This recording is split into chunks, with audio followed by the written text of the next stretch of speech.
All right, should we finally go to Pittsburgh? We were trying to get to Pittsburgh. The Pirates are off to a great start so far this season. They welcome the Baltimore Orioles, and a lot of people are thinking this might be the year for the Pirates. This might be the year that the Pirates are finally able to break through. They are 5-1, welcoming the 4-2 Baltimore Orioles to PNC Park. Guys, one of the most beautiful ballparks out there, by the way. Gorgeous. I wish I actually could be going to this series because it is tremendous. There's a lot of young talent on the field.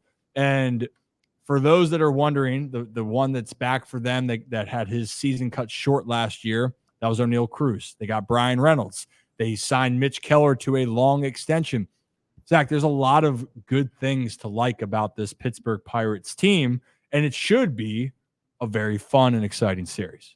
Yeah, I mean, exciting is a understatement. I actually picked the Pirates in quite a few things. I think they're a dark horse playoff team. I think they remind me a lot of the 2022 Orioles. They have the talent there. It's just whether or not they all take that step. You talk about they started out hot last year. One of the top teams the first 25 games. It all fell off. Part of that because O'Neal Cruz, who we just talked about, suffered a season-ending injury. O'Neal Cruz is one of those guys where he's just an anomaly. He's like 6'7", playing shortstop. He throws 100 miles an hour from the position. He'll hit it 480 feet. He's a speed demon. So he really just encapsulates everything that you want in a superstar. And so baseball's better when guys like that are healthy. So it sucked losing him last year for the Pirates. But, we're seeing Pirates just lost their first game today. This team they're hot right now. So it's going to be a great series. Well, and currently at this moment, I believe they are winning 7-4 in the 8th. So they could get to, am I reading that right? They can get to 6-1 Yep. So great. They're doing a lot of great things. And to touch on O'Neal Cruz, I got to play against O'Neal Cruz in the minor leagues. And it's right. A guy his size shouldn't be able to play shortstop the way that he does. Talk about Gunnar Henderson having a cannon for an arm. O'Neal Cruz as an absolute hose. And then obviously he can go down and get it. And I've seen some of the hardest hit balls off of his bat. So he is a playmaker. He brings electricity to their team. Brian Reynolds is a guy that I think deserves more flowers. He's a very solid player for them. That's right in the middle of their order. And it should be fun. I mean, look, I think the Pirates are hoping to have that mixture. They thought last year might be that year they get over the hump, and then they fell down at the second half of the season. But to give you a context of what the matchups are going to be, it's going to be Grayson Rodriguez versus Jared Jones. You're going to have Bailey Falter versus, I just had it right here. Sorry. Bailey Falter versus Tyler Wells.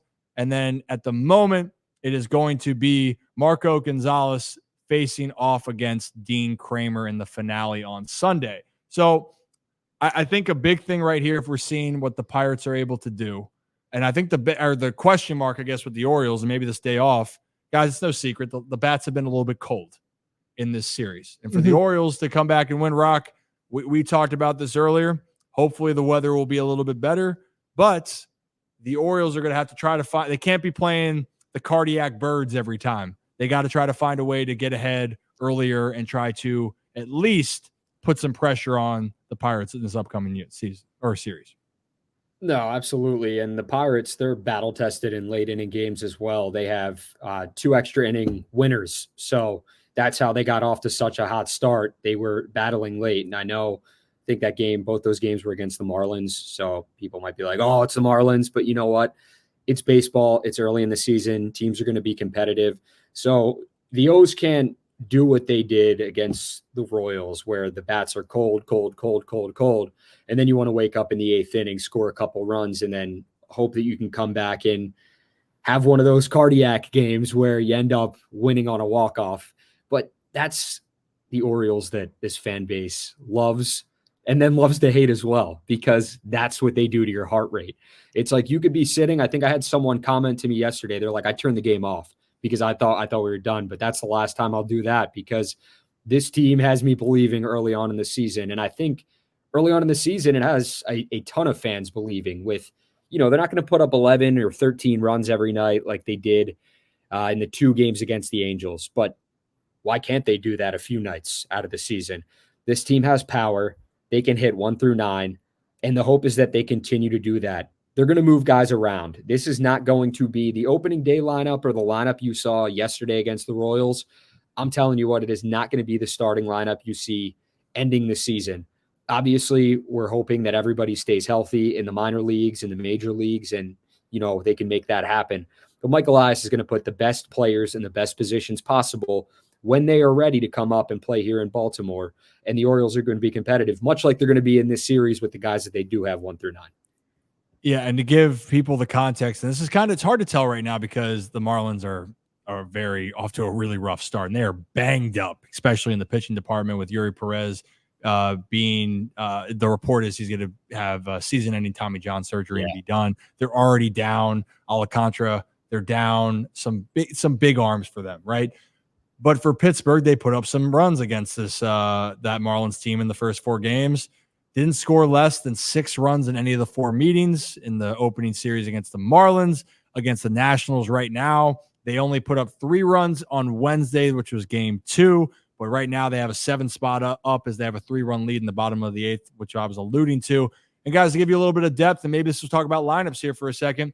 Jared Jones, righty, but then Bailey Falter and Marco Gonzalez, both lefties. So here we are again with this Orioles lineup of thinking, how is it going to kind of play out of what it's going to be? And Brandon Hyde likes to play the matchups. And Zach, I know you're already falling back in your chair at the moment. We are so going to see Jorge Mateo play center field again. I can just feel it. Yeah.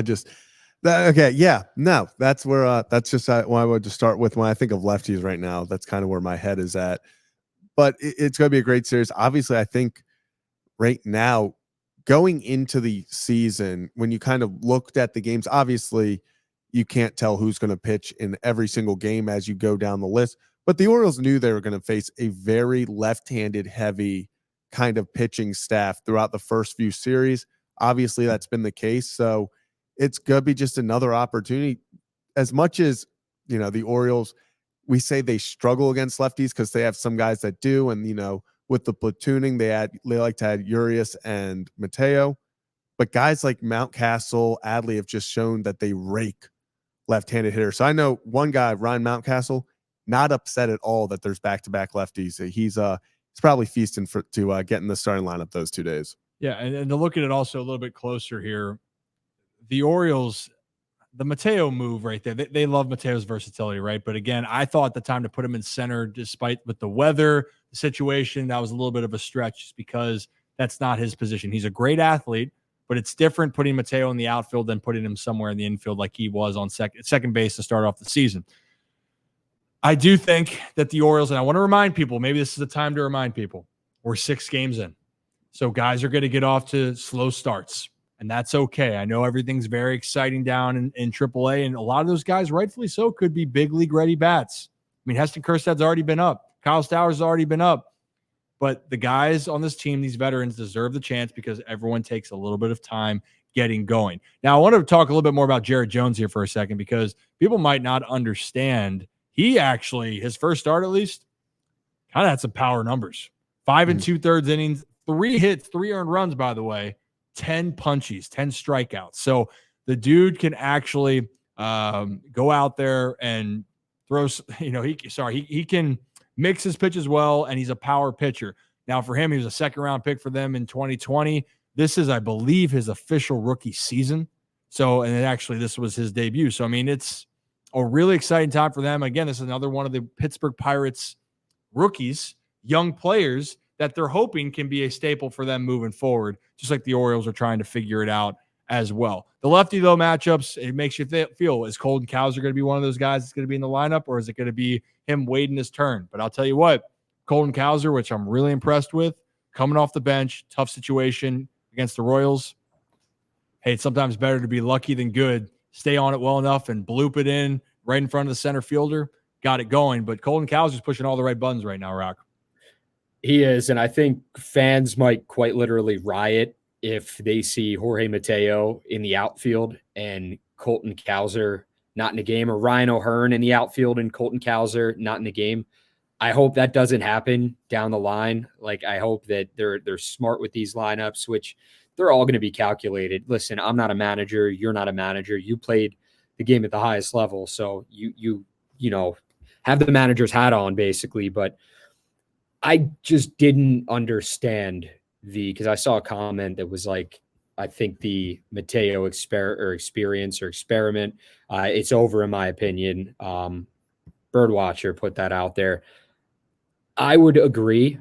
I don't think that, especially with the crop of talent they have down on the farm, when you have a Colton Cowser that could be an everyday outfielder in the major leagues, I don't see a reason to put a guy who is basically an everyday infielder out there in center field just to have him in the lineup.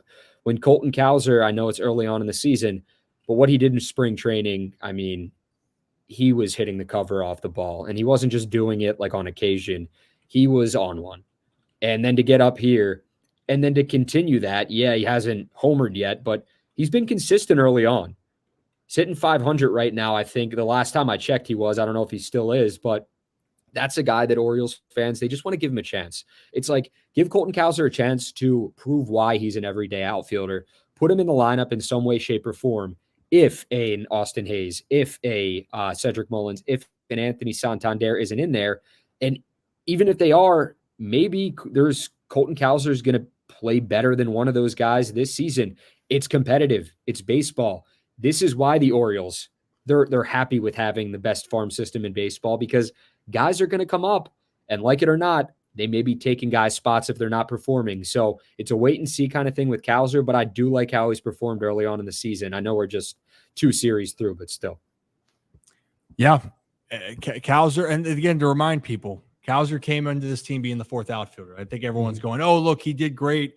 And he did. He did do great in spring training, but that's just the reality of where the team is right now. Tony Taters, yeah, he's got to play. He's got to get his at-bat. Cedric Mullins, healthy Cedric. People still forget last year. Cedric was having a great year until he got hurt twice.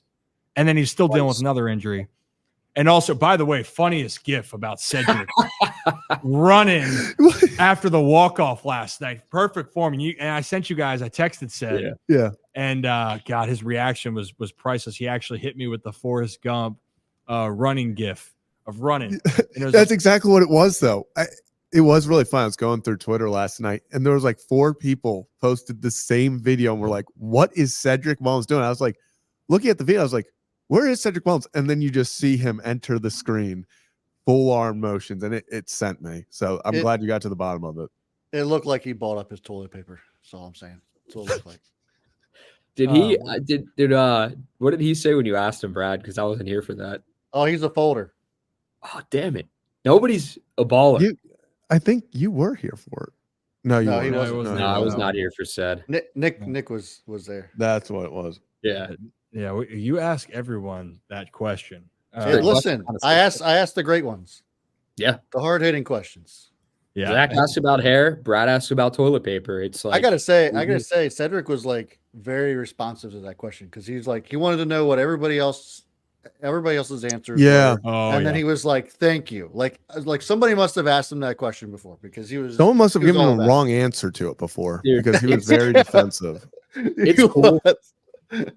He's so cool, calm, and collected. Like, he really when is. You see him on TV, and he's just got that. It seems like he's got one emotion, but watching that and seeing how you guys interacted with him, and then us going down to Sarasota, getting to interact with him a little bit as well. He's got a great personality. There were no doubts about that before, but when you watch TV, you see one thing with a lot of these guys, and then when they're behind the scenes, when they're doing stuff like this, you really get to see who they are, and it's pretty cool. Yeah, Cedric's awesome. Yeah, you know what? When he sent me with the gift too about the Forrest Gump, run, Cedric, run. He's a good kid, man. And honestly, that jump he had at second base, if you guys go back and watch that video, and maybe I'll play that for the breakdown for tomorrow, because this has been a great pod. I was going to do a breakdown, but we're approaching 2 hours. I don't want to hold anybody else up, because that's just the way it is, and we want to kind of close it down here. But Cedric got a tremendous jump at second base, and that put even more pressure. They would have to be absolutely perfect on a wet day.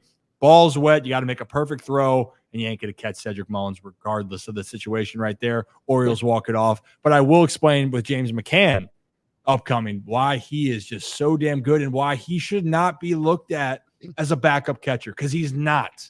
He might have the title of not being the Adley Rutschman that you are the starter, quote unquote, but he is not a backup bench catcher. He's a guy that can go and be a starter for any other, well, I shouldn't say any other team, but for most big league teams, he is that valuable. And that's the guy I was referring to down in spring training. You ask all the players that would say, hey, who looks good? Who's influential for you? James McCann. Yep.